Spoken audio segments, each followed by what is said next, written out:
नमस्कार, स्वागत आहे आपल्या सर्वांचं या नवीन व्हिडिओमध्ये।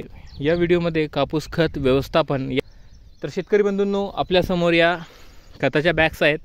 या बॅगमध्ये जवळपास आपल्याला 4 ते 5 एकर क्षेत्र कव्हर करायचं आहे। याच्यामध्ये महादंस स्मार्टटेक आहे आणि आपण येथे स्मार्टटेकमधून जे निवडलं आहे ते आहे 20-20-013 20-20-013। याचा अर्थ इथे असा होतो, याच्यामध्ये 20% नत्र आहे, 20% स्फुरद आहे, याच्यामध्ये 0 आहे पालाश आणि 13% याच्यामध्ये सल्फर आहे, बरोबर। म्हणजे NPKS 20-20-013।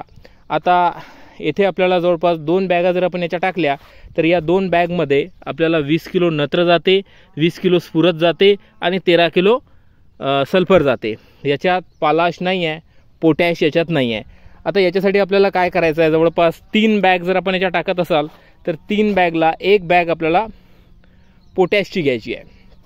पोटॅश आपल्याला कोणतं घ्यायचं आहे, आज बाजारात पोटॅशचे वेगळे आपल्याला कंपनीज पाहायला मिळतात, परंतु सध्या आपण जे पोटॅश आणलेलं आहे ते पोटॅश आहे म्युरेट ऑफ पोटॅश म्हणतात। या म्युरेट ऑफ पोटॅशच्या बॅगमध्ये जे NPKचं प्रमाण असते ते असते 0060, ओके, 0060। म्हणजे नत्र याच्यामध्ये 0% आहे, 0% आहे, स्फुरद याच्यामध्ये 0% आहे आणि जे पालाश आहे ज्याला आपण पोटॅशियम म्हणतो, पोटॅशियम याच्यामध्ये जवळपास 60% आहे।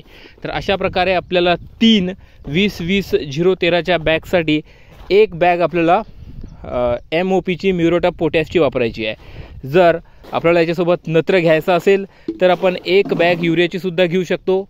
या 1 बॅग युरियामध्ये जवळपास 20 किलो नत्र आपल्या पिकाला जाते। यांचं कॉम्बिनेशन करून आपण आपल्या कापूस पिकाला देऊ शकतो। जवळपास 5 एकर क्षेत्राला जर आपल्याला खत द्यायचं असेल तर अशा स्थितीमध्ये आपण 6 बॅगा घेऊ शकतो 20-20-013च्या, 2 बॅगा घेऊ शकतो म्युरेट ऑफ पोटॅशच्या आणि 2 बॅगा याच्यामध्ये आपण युरियाच्या घेऊ शकतो। युरिया नाही टाकलं तरी चालते, परंतु कापूस या पिकाला सगळ्यात जास्त प्रमाणात जर आपण बघितलं तर नत्राची गरज असते। युरियाद्वारे जे नत्र आपण पिकाला देतो ते नत्र पिकाला पूर्णपणे मिळत नाही।